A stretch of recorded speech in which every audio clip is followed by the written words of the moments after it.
Hello, my name is Margot and I'm part of the People Speak Collective, and we are based in Aberfeldy Street here in Poplar in East London. We've been based here for the past 4 years, and prior to that we were in Hackney for over 20 years. Now our project is called Aberfeldy Live, and it's a series of monthly events to bring the community together. We use our pop-up talk show format, Talkioki, which is quite a familiar format for the people around Aberfeldy Street, but every time we do it we always get new faces around the table.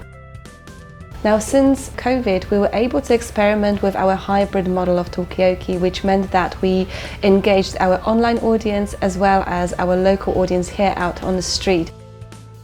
You and your other colleagues, they're doing a fantastic job here, and I mean fantastic, keeping the street live. Yeah, I stumbled across this, but I'm happy I did.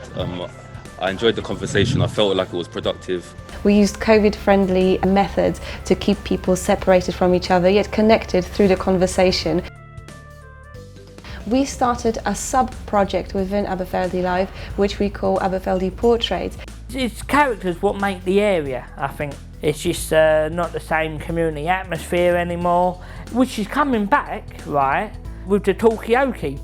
You're seeing people that you walk past in the street and wouldn't even acknowledge, but now you would acknowledge them because you've seen them, you spoke to them, you broke the ice, and that's what's gradually coming back to Aberfeldy Street. It's the community spirit. The approach in our practice is about emergence and generating new ideas and really listening to the people and what they want to do and where they see themselves in the future. And off the back of these conversations we're having, we started developing a new project called Apprentice, and it sounds a bit like the Apprentice of TV, except that we are subverting the idea. We're getting a group of people across all generations to work together to develop ideas for financially viable and creative and socially conscious project.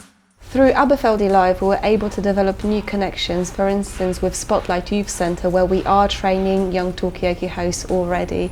We also work closely with Tommy Flowers Pub and other key community members here in Aberfeldy Street. In our next stage, we will be training new Talkioki hosts and visualizers from the local community.